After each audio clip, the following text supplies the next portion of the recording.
प्रशंसा कर देंगे तो गौ सेवा में थोड़ा सहायता कर देंगे, थोड़ी उस सेवा में लग जाएंगे, कथा में थोड़ा सहयोग कर देंगे। और बड़े अच्छे व्यक्ति हैं, बहुत बढ़िया हैं, पर थोड़े सम्मान के आदी हैं, थोड़ा आप 2-4 शब्द अच्छे बोल देना। बोल तो देता हूं पर मैं मन में बहुत चिंता करता हूं उस व्यक्ति की। क्यों? मैंने कहा अभी अभिमान में चूर हो जाएगा। क्यों? सम्मान का अधिकार लेकर के बैठा है। इसलिए मेरे युवा भाई बहन जितने बैठे हैं, आपका जीवन बहुत लंबा है, मेरी प्रार्थना स्वीकार कीजिएगा, सम्मान को स्वीकार मत कीजिए। जब कोई सम्मान करे, आंख बंद करके हाथ जोड़ के ठाकुर जी के चरणों में प्रदान कर दो, मैं इसका अधिकारी नहीं हूं। आपने एक सम्मान भी यदि स्वीकार किया, वह एक सम्मान इतने बड़े अभिमान को जन्म दे देगा कि वही अभिमान एक दिन मुंह के बल गिरेगा आपको नीचे। इसलिए सम्मान की स्वीकृति मत रखो। कोई करे वो उसकी इच्छा है, आप स्वीकार मत करो। तो माधवदास जी जाते थे जगन्नाथ मंदिर, सब लोग इतना सम्मान करते थे। माधवदास जी जाके मंदिर में एक ही प्रार्थना करते थे कि हे नाथ, ये सम्मान से मिलने वाला जो अभिमान है मुझे उससे बचाना, कहीं वो मेरे चित्त में ना आ जाए। लेकिन सम्मान तो दिन ब दिन बढ़ता जाए। सब लोग इधर देखिएगा, ध्यान से सुनो। माधवदास जी समझ गए, जगन्नाथ जी से बोले आप कुछ नहीं करोगे, मुझे पता है आप और इतना सम्मान बढ़वा दोगे कि मुझे अभिमान हो ही जाए, अब इसका मुझे ही करना पड़ेगा कुछ ना कुछ। तो माधवदास जी ने क्या देखा, जहां उनको दुनिया में सब लोग जानते थे वो वहां रहना उन्होंने बंद कर दिया और ऐसी जगह चले गए जहां उनको कोई नहीं जानता था। और माधवदास जी का नियम था कि रोज मधुकरी पाते थे, वैष्णवों के घर जाकर के भिक्षा मांग करके पाते थे। अनजान जगह पर जब गए तो वहां कोई जानता नहीं था, और अनजान जगह पर भी उन घरों में नहीं जाते जहां पे सब सभ्य हैं। असभ्य व्यक्ति को ढूंढने लगे, असभ्य कहां है, जो थोड़ा मेरा अपमान करे, नेक मोह गाली गलौज करे, तब ताकि थोड़े ठीक होगा काम। तो गली मोहल्लों में ढूंढते ढूंढते तभी उन्होंने एक माता जी देखी, ऐसी तेज तर्रार माता जी, असभ्य माता जी। वो गली के बच्चों को बिना गाली दिए बोलती नहीं थी। माधवदास जी बोले मिल गए यजमान, यही है मेरी यजमान। अब तो बिना गाली दिए नहीं बोलती, डंडा लेकर के सबको मारती है। और महाराज पूरी कॉलोनी में सब डरते हैं, क्यों? कलेश करने में सबसे आगे। किसी के घर में कुछ हो जाए कलेश करने वो पहले पहुंच जाती हैं। माधवदास जी बोले अब यही मेरे सम्मान को, मेरे अंदर जो सूक्ष्म अभिमान आया उसको यही नष्ट करेंगे। तो माधवदास जी उनके द्वार पर पहुंच गए, मैया भिक्षा पवाओगी? कहां से आ गए हो? जगन्नाथपुरी में रहते थे, अभी यहां नए नए आए हैं इस नगर में, आप थोड़ी भिक्षा पवा दो। क्या पाओगे? और घर में जो बना हो सो दे दो। तो माता जी थाली लगा करके ले आई, दे दिया उनको, लो पाओ। तो माधवदास जी पाने लगे तो मन में सोचे कि अभी कुछ हुआ नहीं, थोड़ी डांट फटकार पड़े तब तो काम बने। अगले दिन माधवदास जी फिर आ गए, बोले माता जी भिक्षा पवाओ। बोले तुम पे और कोई काम नहीं है, रोज रोज यहीं आओगे? दुनिया में और भी घर हैं, और जगह चले जाओ। बोले नहीं, आपके घर की प्रसादी का स्वाद क्या कहना, इतना अद्भुत था, कल मेरा मन लग गया उसमें, मैं तो यहीं पाऊंगा। तो माता जी थोड़ी तो सभ्य थी कि वहीं से डांट के नहीं भगाया, भीतर जाके थाली लगाई। मन में सोचने लगी इसको अच्छा अच्छा पवाऊंगी तो कल फिर आ जाएगा। एक सब्जी में नमक ज्यादा डाल दिया, दूसरी सब्जी में थोड़ा नींबू निचोड़ दिया, तीसरे साग में लाल मिर्च झोंक दी खूब भर के। बोले जब इसके मुंह में लगेगी आग, कल से नहीं आएगा।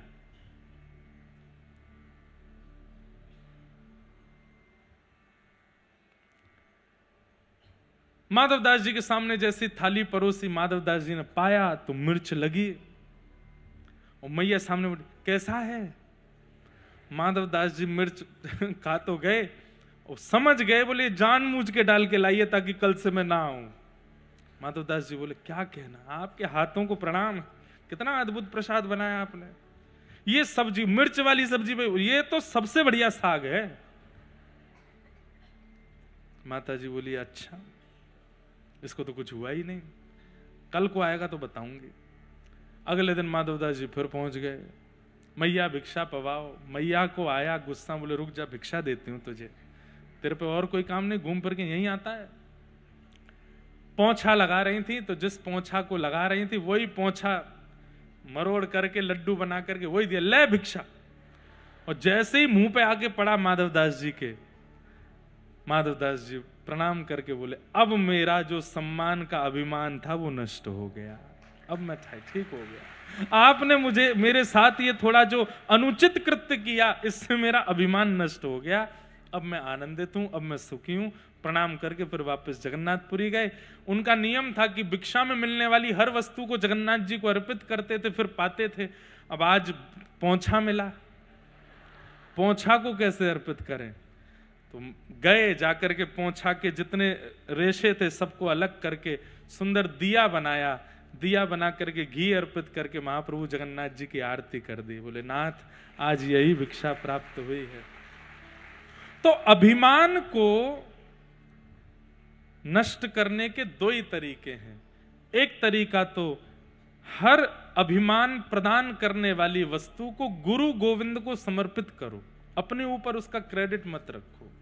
या फिर दूसरा, अभिमान फिर भी आ जाए तो ऐसा कुछ जानबूझ के करो कि दो चार लोग अपमान करें, तो ही अभिमान नष्ट हो सकता है। और तीसरा तरीका, हर दिन ठाकुर जी की लीला कथा सुनते रहो, श्रवण करते रहो। गुरु वचनामृतों में इतनी सामर्थ्य है कि आपके चित्त के अभिमान को वो बढ़ने नहीं देंगे, प्रकट होने नहीं देंगे। मैं कथा करता हूं पर मेरा स्वयं का नियम है, मैं रात्रि में सोने से पहले महापुरुषों की कथा सुनता हूं और बोल दूं तो कोई अतिशयोक्ति नहीं, कभी कभी अपनी कथा भी स्वयं सुनता हूं, नित्य सुनता हूं। श्रोता बना रहता हूं, इसलिए वक्ता होने का अभिमान नहीं आता चित्त में। अभिमान से दूर होने का यही तरीका है। तो जिन्होंने ये प्रश्न किए उनको बारंबार प्रणाम है। और भी प्रश्न आए हैं पर फिर इन प्रश्नों में ही पूरा सब समय निकल जाएगा। एक भैया का एक सुंदर भाव है कि मैं बाबा सोमनाथ की पवित्र नगरी सोमनाथ से मैं एक भक्त विशेष रूप से आपकी अमृतमयी भक्ति पथ कथा श्रवण करने हेतु एक दिन के लिए बड़ौदा आया हूं। आपकी वाणी से बहती आदि आदि सब बात, जिससे मैं आपके समक्ष एक प्रश्न के रूप में रख रहा हूं। यदि किसी के जीवन में एक ऐसे मित्र का आगमन हो जिन्हें देखकर के मन में साक्षात प्रभु का स्मरण हो आए, जो मेरे लिए स्वयं प्रभु स्वरूप हों और जिनके जीवन में आने मात्र से मेरा संपूर्ण जीवन सांसारिक मोह से हटकर भक्ति में होने लगे, तो ऐसे पवित्र और निस्वार्थ रिश्ते को मैं क्या नाम दूं? इन भैया ने कहा है कि इनके जीवन में एक ऐसे मित्र आए हैं जिनको देख करके इनको भक्ति मार्ग अच्छा लगने लगा है। बोलना तो नहीं चाहिए पर मैं बोल देता हूं। इन्होंने ब्रैकेट में लिखा है कि वो मित्र जो हैं वो स्त्री मित्र हैं। लाला जिन्होंने भी ये दिया है, भगवान करे आप दुखी ना हो, पर अब व्यासपीठ से समाधान मांगा है तो ऐसा मित्र गुरु ही है, उनको गुरु रूप ही मानो। वो आपके स्त्री मित्र भी हैं तो उनके प्रति भी अब आप और कोई भावना मत रखिएगा, उनको गुरु ही मानिएगा, उनके प्रति गुरु बुद्धि ही रखिएगा। ले बेटा फंस गो। मैं कथा में सुनाया करता हूं कि भक्तिमती मीराबाई का स्वरूप इतना सुंदर है कि उनकी रूप माधुरी को देखने के लिए हजारों की तादाद में लोग मेवाड़ में मेड़ता में इकट्ठे होते थे। तो बाकी के लोग, घर के परिवार के लोगों को लगता था कि ये मीराबाई की सुंदरता देखने आए हैं या मीरा के रूप का नूर, उसके रूप का तेज देखने आए हैं। नहीं, भोजराज ने जाकर के जब उन लोगों से पूछा कि आप मीरा में क्या देखते हैं, उसकी सुंदरता, उसके नेत्र, उसके बाल, उसके रूप का सौंदर्य क्या देखते हैं, तब संत बोले नहीं, हम सुंदरता नहीं देखते, हम तीर्थ यात्रा करने के बाद भी जिस भक्ति भाव का अनुभव नहीं कर पाते वो मीराबाई को देखने मात्र से हो जाती है। हम उनमें गुरु देखने के लिए आते हैं। गुरु किसे कहते हैं? जिसकी उपस्थिति, जिसकी वाणी, जिसके विचार और अंत में कह दूं जिसका रूप आपके चित्त में कृष्ण को और प्रिय बना देता हो, वही गुरु है। तो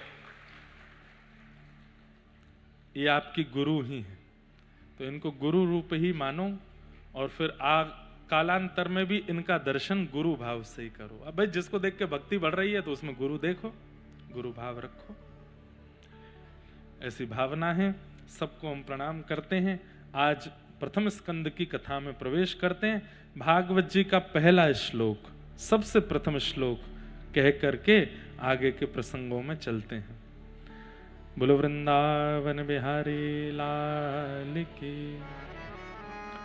जन्माद्यस्य यतोऽन्वयादितरतः चार्थेष्वभिज्ञस्वराट् तेने ब्रह्म हृदय आदि कवये मुह्यन्ति यत्सूरयः तेजो वारि मृदां यथा विनिमयो यत्र त्रिसर्गो मृषा धाम्ना स्वेन सदा निरस्तकुहकं सत्यं परम धीमहि। श्रीमद् भागवत जी का पहला श्लोक। कल हम लोगों ने महात्म्य सुना था, आज से कथा का प्रारंभ है, भागवत जी का प्रारंभ है। जन्माद्यस्य यतोऽन्वयादितरतः, जो जन्म मृत्यु के इस चक्र से इतर हैं ऐसे परमात्मा, और जन्म मृत्यु जिनसे होती है ऐसे परमात्मा, उन्हें हम बारंबार प्रणाम करते हैं। चार्थे स्वविज्ञ स्वराट, जो अविज्ञ हैं, अनविज्ञ नहीं है, सब जानते हैं, जिन्हें सबके बारे में पता है, कौन अर्थ के कारण आया है, कौन स्वार्थ के कारण आया है, कौन निस्वार्थी है, वो सब जानते हैं। उनके चित्त को सब पता है। हम लोग ऐसे हैं, हमें नहीं पता होता कि कौन कैसा है, कौन के विचार कैसे, कौन की भावना कैसी, पर ठाकुर जी सब जानते हैं। ठाकुर जी कभी धोखे में नहीं रहे कि कोई रूप बदल करके आया और ठाकुर जी को छल करके चला गया। नहीं, हमारे साथ ऐसा होता है। लेकिन एक बात मैं आपको कह दूं, जब व्यक्ति भक्ति मार्ग चुनता है तो धीरे धीरे ये लक्षण उस भक्त में भी आने लगता है कि उसके सामने भी जो व्यक्ति आता है वो तुरंत पहचान जाता है कि नकली है कि असली है। कई बार ऐसा होता है कि पूरी दुनिया जिसको नकली मानती है वो किसी भक्त के सामने आ जाता है तो भक्त उसको देख करके भी पहचान जाता है कि नहीं नहीं नहीं, ये सब लोग भ्रांति में हैं, वास्तविकता में इसकी असलियत कुछ और है। ऐसा होता है। तो कथा सुनने से, नाम जप करने से, गुरु कृपा का अवलोकन करने से कई बार आपका निर्माण ऐसा होता है कि सही गलत की पहचान आपको भी होने लग जाती है, और इसी को विवेक कहते हैं। आपको उसका बोध हो जाता है। और या फिर ऐसा कहो कि अगर कोई छलयुक्त व्यक्ति भक्ति युक्त व्यक्ति के पास आ भी जाता है और भक्ति युक्त व्यक्ति उसको न भी पहचान पाए, तो ठाकुर जी उस छलयुक्त व्यक्ति को ही भक्ति युक्त बना देते हैं ताकि वो भक्ति युक्त व्यक्ति के साथ कुछ छल कर ना पावे। भक्ति का बंधुओं बहुत सुंदर प्रभाव जीवन में होता है। मान लीजिए आपने अपने जीवन में किसी को स्वीकार किया और वो व्यक्ति स्वीकार करने लायक था नहीं, लेकिन आपने कर लिया, अब आप हो भक्त, तो ठाकुर जी फिर पूरी योजना बनाते हैं कि उस व्यक्ति को भी भक्त ही बना देंगे, उस व्यक्ति के चित्त को भी शुद्ध ही कर देंगे ताकि वो आपके योग्य हो जाए, अनुकूल हो जाए। सतयुग त्रेता द्वापर में ठाकुर जी का सुदर्शन चक्र चलता था। वहां पर ठाकुर जी उद्धार करते थे, लेकिन कलयुग में ठाकुर जी स्वीकार करते हैं, उद्धार नहीं करते, स्वीकार करते हैं। दोष देख करके भी स्वीकार कर लेते हैं ठाकुर जी, और उनका स्वीकारीकरण ही उनकी कृपा है। कितनों को स्वीकार किया। आज मैं हूं, आप हैं, हम सब हैं, हम सबको स्वीकार ही तो कर रहे हैं वो, और उनके स्वीकार का पात्र हम बन जाएं, ये कथा हमें सिखाती है कि हम उस पात्र बन जाएं कि ठाकुर जी हमें स्वीकार करें। तो चार्थे स्वविज्ञ स्वराट तेने ब्रह्म हृदय आदि कवये मुह्यन्ति यत्सूरयः। बड़े बड़े देवताओं को भी जो अपनी लीला पर मोहित कर लेते हैं, तेजो वारी मृदाम यथा विनिमयो यत्र तृषगो मृषा। पृथ्वी अग्नि जल वायु आकाश पंच तत्व जिनके अधीन रहता है, धामना स्वेन सदा निरस्तकुहकम सत्यम परम धीमहि। ऐसे परम सत्य भगवान को और उनके पावन नाम को हम प्रणाम करते हैं। ठाकुर जी के पावन नाम को हम वंदन करते हैं। परम सत्य है भगवान का नाम। बंधुओं, नरसिंह मेहता जी अपने पूर्व जन्म में मुचकुंद नाम के एक भक्त थे। मुचकुंद जी ने देवताओं की सहायता की और सहायता करने के बाद अनेक वर्षों तक बिना सोए युद्ध करते रहे। जब देवताओं का युद्ध जीत गए तो मुचकुंद जी से देवताओं ने कहा कुछ वरदान मांगो। तो मुचकुंद जी ने कहा एक ही वरदान दे दो, मैं सोया नहीं हूं इतने दिनों से, मुझे निद्रा प्राप्त हो जाए। निद्रा प्राप्त हुई। देवताओं ने कहा निद्रा तुम्हें प्राप्त होगी, लेकिन अगर कोई तुम्हारी निद्रा को खोलेगा तो जो भी सामने आएगा वो जल करके नष्ट हो जाएगा। तब कथा आती है कि एक काल यवन नाम का एक राक्षस मथुरा पर चढ़ाई करने के लिए आया। तो ठाकुर जी काल यवन से लड़े नहीं, उसको पीछे पीछे लेकर के गए। वो ठाकुर जी का पीछा करने लगा और मुचकुंद गुफा में जाकर के भगवान ने अपनी काली कमली मुचकुंद जी को उड़ा दी और भगवान जाके छुप गए। जैसे ही काल यवन ने जाकर के अपने पाद का प्रहार किया, तुरंत मुचकुंद जी के नेत्र खुले, नेत्रों से दिव्य अग्नि प्रज्वलित हुई और काल यवन जल करके नष्ट हो गया। और तब उसे भगवत दर्शन हुआ। तो सोचिए कितनी बड़ी बात है यहां पर, बहुत ध्यान से सुनिएगा।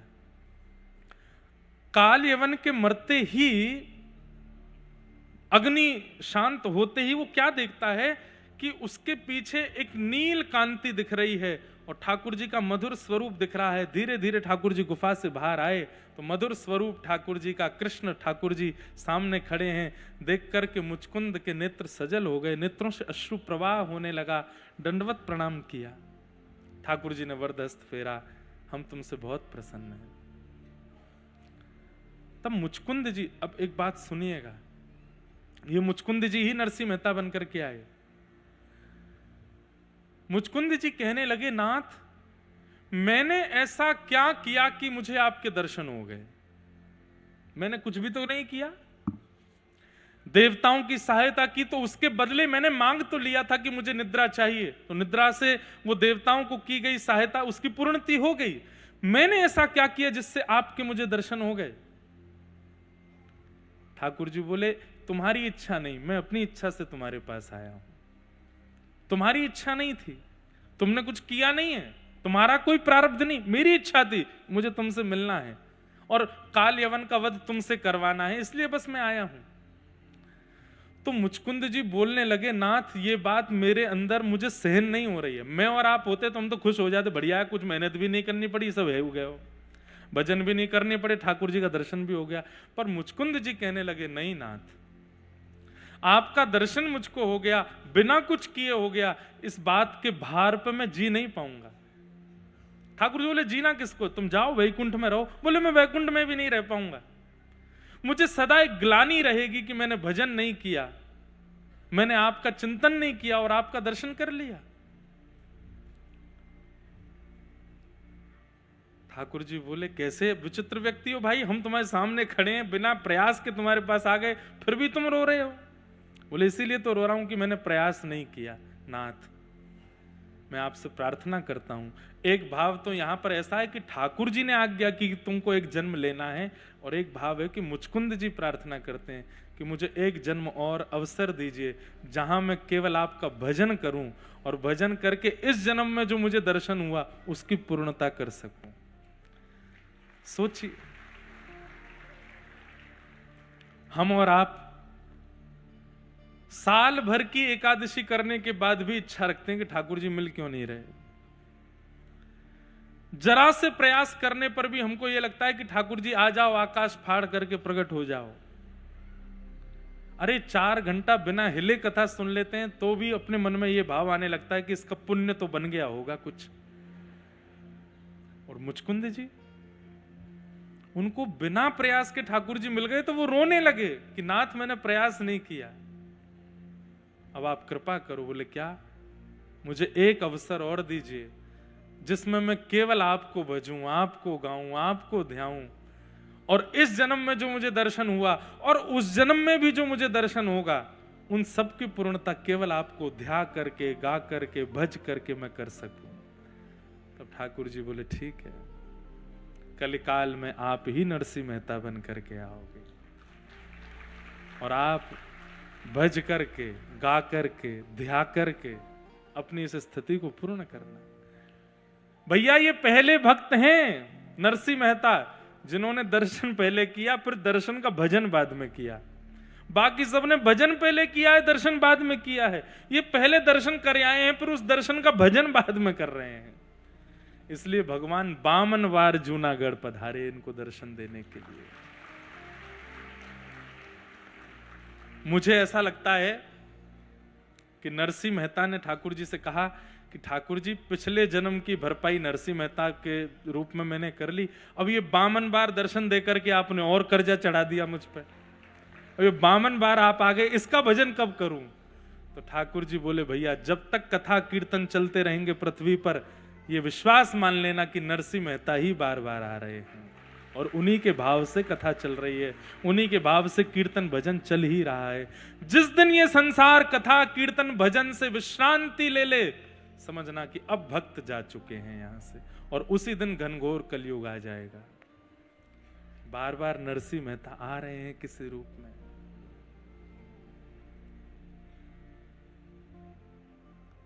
मैं एक बात कथा में कहा करता हूं कि आपका प्रस्तुतिकरण ठाकुर जी को रिझाता है। ठाकुर जी के समीप आने पर आप क्या बोलते हैं, क्या विचार करते हैं, क्या कहते हैं, क्या संवाद करते हैं, उससे ठाकुर जी रीझते हैं। ठाकुर जी का प्रकट होना विशेष बात है, पर प्रकट होने के बाद आपका और ठाकुर जी का क्या संवाद हुआ या उस समय क्या विचार हुए, वो बहुत विशेष है। कथा में यही सिखाया जाता है कि ठाकुर जी मिल जाएं पहली बात, और ठाकुर जी मिल जाएं उसके बाद क्या। कभी विचार किया कि मुझे ठाकुर जी मिल जाएंगे तो हम क्या करेंगे? कभी नहीं विचार, क्योंकि हमें विश्वास ही नहीं है कि ठाकुर जी मिलेंगे। मिलेंगे तो हम क्या करेंगे, इसका विचार किया करो। मिलेंगे तो हम क्या बोलेंगे, इसका विचार कर कुछ भी नहीं पाओगे। जो विचार किया होगा एक काम भी नहीं हो पाएगा ठाकुर जी के आने के बाद, लेकिन विचार फिर भी करो। जैसे एक प्रेमी के जीवन में आने के बाद व्यक्ति योजना बनाता है, जब हम मिलेंगे तो ये खाएंगे, जब मेरे बुआ का बेटा आ जाएगा तो वहां घूमने जाएंगे, हम मेरा मित्र आ जाएगा तो मैं उसको लेके वहां घुमाने लेके जाऊंगा, या ये वाली पिक्चर देखेंगे, ऐसा बात करेंगे, ये खाएंगे। प्रेमी से मिलने से पहले योजना बनाई जाती है। हमने योजना ही नहीं बनाई कभी। हमने आज तक ठाकुर जी के मिलन की योजना नहीं बनाई। हम विचार करते हैं कि हम द्वारिका जाएंगे, बद्रीनाथ जाएंगे, जगन्नाथपुरी जाएंगे, सब योजना हमारी बनती हैं, पर ठाकुर जी प्रत्यक्ष मिल जाएंगे उसके बाद की योजना हमने नहीं बनाई। मैं निवेदन करूं उन भावयुक्त भक्तों से जो नित्य ठाकुर जी का ध्यान करते हैं, एक बार अब योजना बनाओ। ठाकुर जी मिलेंगे, कहां मिलेंगे? यहां मिलेंगे, इधर हम बैठेंगे, फिर मैं ठाकुर जी से ये पूछूंगा, फिर ठाकुर जी को ये बताऊंगा, फिर मैं ये बना के खिलाऊंगा, ठाकुर जी को ऐसे बताऊंगा। होगा कुछ भी नहीं, पर योजना बनाओ। वो योजना ही भगवत प्राप्ति तक लेकर के जाएगी, वो योजना ही भजन बन जाएगी, वो योजना ही भगवत प्राप्ति का एक साधन बन जाएगी। योजना बनाइए। प्रेमी का स्वभाव है कि वो योजनाएं बनाता है। योजना बनाओ। धर्म प्रोजित कई तवोत्र परमो निर्मत्सराणां सताम् वैद्यं वास्तवमत्र वस्तु शिवदं तापत्रयोन्मूलनम्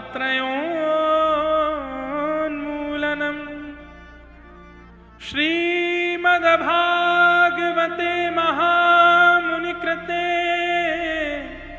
किं वा परैरीश्वरः सद्यो हृद्यवरुध्यते त्रिकृतभिः शुश्रूषुभिस्तत्क्षणात्।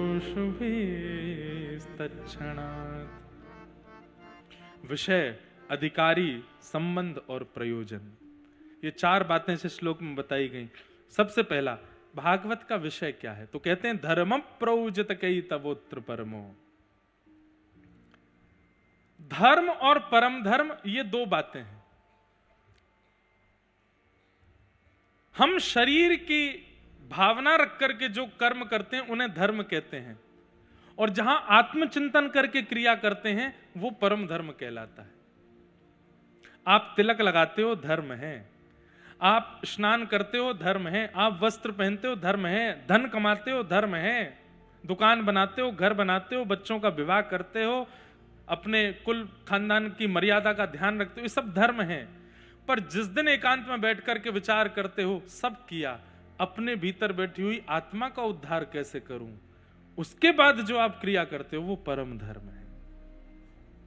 अपने उद्धार का चिंतन जब आपके मन में प्रारंभ हो जाता है, भीतर बैठी हुई उस दिव्य चेतना के उद्धार की चिंता जब आपको प्रारंभ हो जाती है, वो परम धर्म कहलाता है। नाम कमाना, धन कमाना, यश कमाना, समृद्धि कमाना, ये सब कुछ करना, ये सब धर्म के अंतर्गत आता है। पर जिस दिन मन में ये भावना आ जाती है कि जीवन के दिन 4 दिन बचे हैं और भीतर बैठी हुई जो दिव्य चेतना है इसको भगवत प्राप्ति करानी है, और उसके बाद जब आप भगवत प्राप्ति की योजनाएं करने लगते हो, वो परम धर्म कहलाता है। भागवत धर्म नहीं, परम धर्म सिखाती है। श्रीमद् भगवत गीता धर्म सिखाती है, महाभारत धर्म सिखाती है, रामचरितमानस धर्म सिखाती है। पर श्रीमद् भागवत, मैं कोई कंपैरिजन नहीं कर रहा हूं, केवल इन सबकी अपनी अपनी योग्यताएं हैं। श्रीमद् भागवत परम धर्म सिखाती है, धर्म नहीं। शरीर को क्या करना चाहिए, एक व्यक्ति को जीवन में क्या करना चाहिए, यह सब सीखने के लिए भगवत गीता के सन्निधि में जाइए। ये सब सीखने के लिए मानस जी की सन्निधि ग्रहण कर लीजिए। ये सब सीखने के लिए वाल्मीकि रामायण जी सुन लीजिए। लेकिन इस शरीर के भीतर बैठी हुई उस दिव्य चेतना का उद्धार कैसे हो, ये सीखने के लिए भागवत की कथा में आइए, क्योंकि भागवत परम धर्म सिखाती है। उस दिव्य चेतना को परमात्मा से कैसे मिलाना है, ये सिखाती है परम धर्म। आप गिरिराज जी की परिक्रमा कर रहे हैं, वो भी धर्म है, क्योंकि शरीर की क्रिया है। आप दंडवत कर रहे हैं, ये भी धर्म है, शरीर की क्रिया। पर आप कथा सुन रहे हैं, यहां शरीर की कोई क्रिया नहीं हो रही है, इसलिए ये परम धर्म है, क्योंकि आत्मा की क्रिया हो रही है। कई लोगों को मैं देखता हूं 3:30 बजे से लेकर 7 बजे तक वो ऐसे ही बैठे रहते हैं, पलक भी कब झपकते हैं पता नहीं चलता।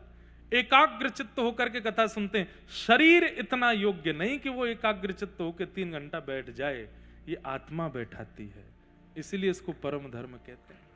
शरीर नहीं बैठ सकता। शरीर तो बहुत विचित्र है हमारा, कभी यूं, कभी ऐसे, कभी यूं, फिर सोचते कोई पानी दे जाओ, थोड़ी चाय पिला जाओ, कभी इधर खुजाएंगे, कभी ऐसे करेंगे, कभी ऐसे बैठ जाएंगे, कभी लोगों की मुद्राएं देखो, अष्टांग योग करते हैं कथा में बैठे बैठे। लेकिन पैर अपनी थकान भूल गए, जीव अपनी प्यास भूल गई, कमर पीछे टेक लगाना भूल जाए, माथा अपना पसीना भूल जाए, आसपास कौन बैठा है सब सुध-बुध चली जाए, ये धर्म में नहीं, ये परम धर्म में होता है। जब आत्मा एकाग्र हो जाती है और जब आत्मा को दिख जाता है कि इस पथ से मुझे परमात्मा की प्राप्ति होगी, तभी इतना एकाग्र हो पाता है वो व्यक्ति। उसका उद्देश्य बन जाए कि मुझे श्याम सुंदर चाहिए, तब उसे बाकी की विचलनता, शारीरिक विचलनता उसे परेशान नहीं करती, वो फिर उसी भाव में आ जाता है।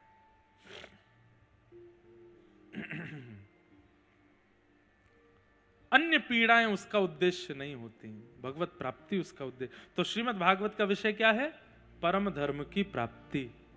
और परम धर्म किसे कहते हैं? जहां पर आप आत्म कल्याण की भावना सोचते हैं, उस आत्मा को परमात्मा से मिलाने की योजनाएं बनाने लगते हैं। अभी हमारा धर्म इतना ही है कि हम वृंदावन चले जाएं, बहुत है, गिरिराज जी परिक्रमा कर आए, बहुत है, कथा सुन ली, बहुत है, गुरु दीक्षा ले ली, बहुत है। भगवत प्राप्ति होनी होगी तो हो जाएगी, नहीं होनी होगी तो नहीं होगी। ये भी एक धर्म के अंतर्गत की बात है। पर परम धार्मिक व्यक्ति तो जिद पे अड़ जाता है कि मुझे ठाकुर जी मिलने चाहिए, ये अंतिम जन्म है मेरा, इसमें ही प्राप्त करना है मुझे दूसरे जन्म की प्रतीक्षा नहीं है। वो परम धर्म है। और उस परम धर्म की ओर आपको अग्रसित करने वाली यदि कोई कथा है तो वो भागवत की कथा, ये भागवत का विषय है। अब दूसरी बात, बहुत ध्यान से सुनिएगा। ये सब बंधुओं देखो, हम बहुत सरल सहज कथा के भाव रखते हैं, पर कभी कभी थोड़ी कठिन भाव भी बोलने चाहिए। घर में माताजी रोज पनीर ही बनाती रहेंगी तो बच्चे बिगड़ जाएंगे।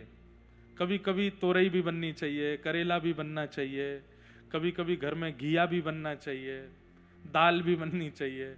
क्यों? ताकि उससे उनकी जीव ज्यादा विचलित ना हो। इसलिए कथा में रसयुक्त भक्त चर्चा मेरे को आ भी रहे हैं, पर मैं जानबूझ के ही सुनाता हूं कि नहीं, थोड़ा कसेला सुनाना है, थोड़ा ज्यादा क्लिष्ट सुनाना है, ताकि उससे कई विकार नष्ट होते हैं।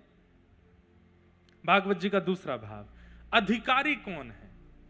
उस दिव्य आत्मा को जो हमारे अंदर बैठी है, परमात्मा से मिलाना है। हमने सोच तो लिया, पर हम इसके अधिकारी कैसे बने कि हमारी आत्मा उन तक पहुंचे? तो एक दोष का निवारण करना पड़ेगा, निर्मत्सराणाम सताम। मैं हर बार एक बात कथा में कहता हूं, बहुत ध्यान से सुनिएगा। आपके अंदर लोभ है तो भी भगवान मिल जाएंगे, आपके अंदर क्रोध है तो भी भगवान मिल जाएंगे, आपके अंदर मोह है तो भी भगवान आपको प्राप्त हो जाएंगे। इन सब दोषों से युक्त भी भगवत प्राप्ति संभव है, लेकिन एक दोष यदि आपके अंदर है तो ठाकुर जी नहीं मिलेंगे, और वो दोष है ईर्ष्या। ईर्ष्या का दोष। रावण लोभी है, कामी है, क्रोधी है, सब कुछ है, लेकिन राम जी के दर्शन उसको हो रहे हैं। वो राम जी से ईर्ष्या इसलिए नहीं करता। अरे रावण, बुरा नहीं मानिएगा, जब अयोध्या और लंका दोनों पृथ्वी पर अपने रूप में विराजमान थी तो कहीं ना कहीं लंका ज्यादा सुंदर थी। और इसका प्रसंग आता है जब हनुमान जी गए लंका, तो लंका में प्रवेश करते ही आंखें खुली रह गई हनुमान जी की ओर, बोले इतनी सुंदर नगरी, इतनी सुंदर नगरी, ऐसे सुंदर इमारतें, ऐसी। हनुमान जी मोहित हो गए। लेकिन अंत तो गत्वा जब वापस लौटने लगे तो मन में विचार करने लगे, सुंदर तो बहुत है पर राम युक्त नहीं है, इसलिए इसको खाक होना पड़ेगा। जला दिया पूरी लंका को। बोले मैं मोहित हो गया इस लंका पर, इसकी सुंदरता पर, कोई और मोहित ना हो जाए, क्योंकि ये राम युक्त नहीं है, इसलिए जला दो पूरी को। जला दिया। और बाद में जब सब लोग आए, हनुमान जी सेतु पार करके सारे बानर आए, तो लंका की बड़ी प्रशंसा सुन ही रहे थे, बड़ी ऐसी ऐसी है। और जब सारे बानरों ने लंका में प्रवेश किया, राम राम राम, इससे बढ़िया तो हमारे वो जंगल हैं, इससे बढ़िया तो हमारे यहाँ की गुफाएं हैं, ये कैसी सुंदर। हनुमान जी बोले यही अच्छा है, राम विहीन वस्तु पर कोई मोहित नहीं होना चाहिए, इसलिए जला करके गया था मैं। तो उस काल में लंका ज्यादा श्रेष्ठ है। उस काल में रावण को तीनों लोक में सब जानते हैं। उस काल में बल में भी कहीं ना कहीं रावण की ज्यादा बातचीत होती है। रावण को राम जी से किसी बात में ईर्ष्या हो, इसका कोई पोर्शन बचा नहीं था। ईर्ष्या नहीं करता वो राम जी से, द्वेष मानता है। किस भाव से? क्योंकि सीता जी राम जी की,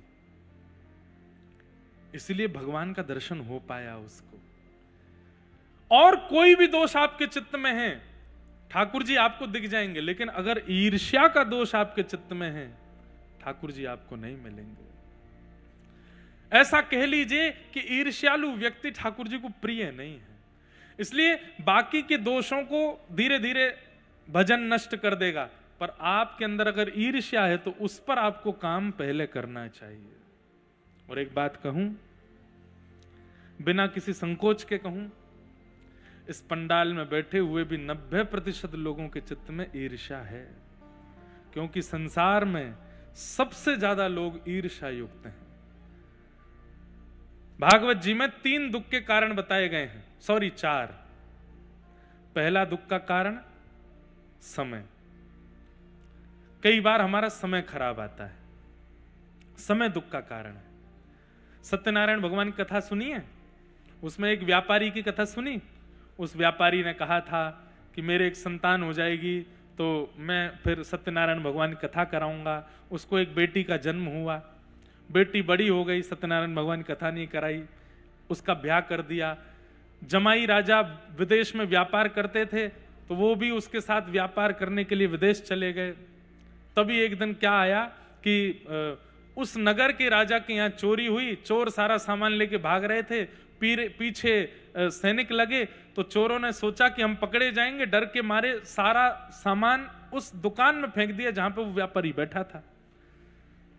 सैनिकों ने आकर के बिना जांच पड़ताल कार्रवाई किए उस व्यक्ति को ही गिरफ्तार कर लिया। उसने कुछ गलत किया नहीं, पर कई बार समय के कारण दुख आता है। और एक बात बोलूं, सबके जीवन में आता है। इसलिए आप बहुत आराम से सो के उठ रहे हो, रात में पराठे पा रहे हो, खूब प्रेम से जी रहे हो, कुछ नहीं हो रहा है, प्रतीक्षा कीजिए, एक दिन तो आएगा। समय सबके जीवन में आता है। तो सबसे पहले दुख का कारण क्या है? समय। क्या है? जोर से बोलो, समय। इसको कहेंगे काल का दुख। दूसरे दुख का कारण है कर्म। क्या है? जैसा करोगे वैसा भोगोगे। एक व्यक्ति ने गलत कर्म किया, जब उसको जेल हो गई तो कटघरे में खड़ा किया। जज साहब ने कहा क्यों भाई, सारे सबूत तुम्हारे अधीन हैं, सब कुछ बता रहे हैं कि तुमने ये गलत काम किया। तो उस व्यक्ति ने कहा, जज साहब, होई सोई जो राम रची राखा। राम जी ने जो रचा है वही होगा, बस माध्यम मुझे बना लिया चोरी करने में, चकारी करने में, बाकी मैंने कुछ नहीं किया, सब राम जी करा रहे हैं। जज साहब बोले, बहुत अच्छा, तुमने बहुत बढ़िया बात कही, होई सोई जो राम रची राखा।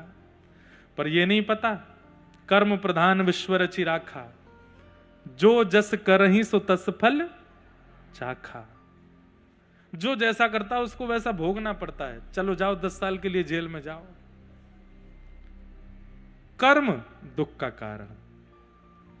अगर आपने गलत किया है, अगर आपसे कोई अपराध बना है, घूम करके आएगा, बच नहीं पाओगे।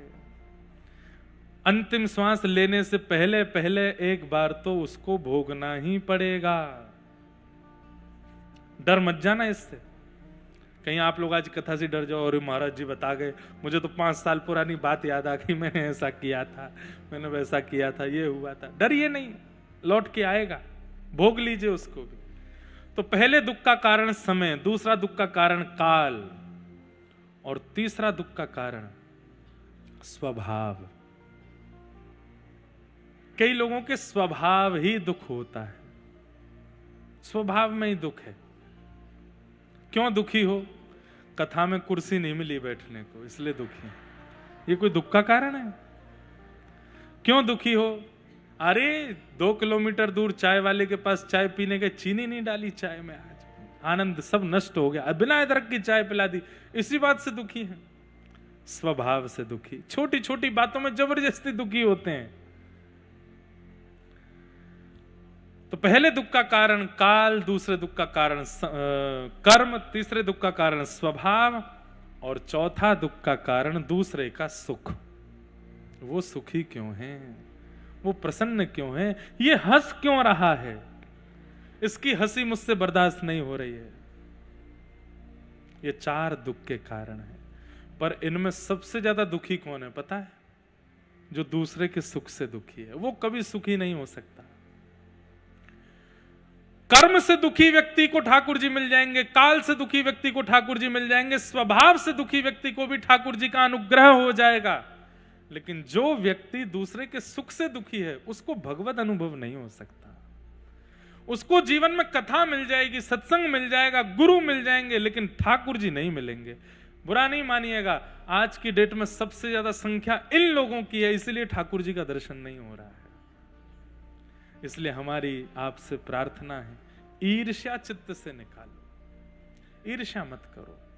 कोई आपसे आगे बढ़ गया है, कोई आपसे सुंदर हो गया है, कोई आपसे ज्यादा धनवान हो गया है, कोई आपसे भी श्रेष्ठ हो गया है, आप उसको देख करके प्रसन्न होना प्रारंभ कर दीजिए, ठाकुर जी आपको देख के प्रसन्न होना प्रारंभ कर देंगे। पर हम लोग अपने से ऊपर उठता, अपने से श्रेष्ठ को देख करके दुखी होते हैं, इसलिए ठाकुर जी को हमसे कष्ट होता है। ईर्ष्या सबसे बड़ा कष्ट का कारण है। मैं तो कहता हूं चुपचाप एक काम करना, आज किससे ईर्ष्या होती है उसको याद करो, अभी आंख बंद करके, उससे होती है होती तो सबको है, देखो बुरा नहीं मानो। किसी को अपनी ननद से होती है, किसी को अपनी जेठानी से, किसी को अपनी सास से, किसी को अपने पति से, किसी को अपनी पत्नी से, किसी को अपने पड़ोसी से, मित्र से, किसी ना किसी से होती ही है। उसका चिंतन करो और कथा इसी भावना से सुनो, हे ठाकुर जी 7 दिन बाद मैं कथा सुन के इस व्यक्ति को देखूं तो मुझे ईर्ष्या नहीं होनी चाहिए, तो मैं मानूंगा कि आप मुझे प्राप्त करोगे। और 7 दिन बाद जब यहां कथा पूरी हो जाए, कथा को प्रणाम करते उसके घर जाना, फोन नंबर वगैरह हो तो उसको कहे थोड़ा बाहर आ, तो उसको देख करके अगर उसमें गुण दिख जाए, यार अभी तक इसमें बहुत दोष देखे, आज कोई गुण दिखा, बस समझ जाना अब ठाकुर जी मिलने वाले हैं, अब ठाकुर जी प्रसन्न रह गए हैं, निश्चित प्राप्त होंगे। देवताओं में और राक्षसों में अंतर क्या है? देव वही जो अत्यंत अवगुणवान व्यक्ति में गुण देखता हो, वो देव है, और राक्षस वही जो राम में भी अवगुण देखता हो, वो राक्षस है। हमारी दृष्टि कैसी है? हम सब में दोष बहुत जल्दी देखते हैं। मैं कथा में कहा करता हूं, रिश्तेदार लोग जाते हैं लड़की वड़की पसंद करने या लड़का देखने के लिए, तो जब देखने के लिए जाते हैं, जैसे ही बाहर निकलते हैं, गाड़ी में बैठेंगे 4-5 लोग, गाड़ी जैसी बढ़ेगी तो फिर गाड़ी चलाने वाला जो भी होगा बोलेगा आपकी क्या राय है, कैसा लगा आपको? तो बाकी के 3 सबसे बाकी सब तो ठीक है, थोड़े से कान मुझे बड़े लग रहे थे लड़की के। दूसरा बोला तुमने उसके पैर नहीं देखे थे? कैसे पैर थे? बड़े बड़े पैर थे। वैसे तो अपशगुन मानते हैं, लेकिन कोई बात नहीं, चल जाएगा। मतलब हम दोष पहले देख लेते हैं, गुण बाद में देखते हैं। भक्त वही जो गुण पहले देखे, और जो गुण पहले देख लेता है ना, बाद में देखने के लिए दोष बचते नहीं है। जिसको दोष ही दिख रहा है सब जगह, वो भक्त नहीं हो सकता। भक्त तो गुण देखता है, सब में गुण देखता है, सब में योग्यताएं देखता है, सब में अच्छाई देखता है, सब में एक श्रेष्ठता का अनुभव करता है। निर्मत्सराणाम सताम वैद्यम वास्तवमत्र वस्तु शिवदम तापत्रयोन्मूलनम। और कथा क्या करती है? बोले निर्मत्सराणाम सताम बना करके ठाकुर जी से संबंध करा देती है। ठाकुर जी कोई अपने लगने लगते हैं, ठाकुर जी से संबंध हो जाता है, ठाकुर जी के प्रति कोई अपनत्व की भावना चित्त में आने लगती है।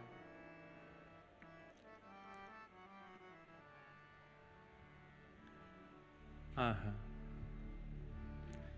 मेरी ये नैया है अब तो तेरे हवाले, मेरी ये नैया है अब तो तेरे हवाले, ओ मेरी ये नैया है अब तो तेरे हवाले, मेरी ये नैया है अब तो तेरे हवाले।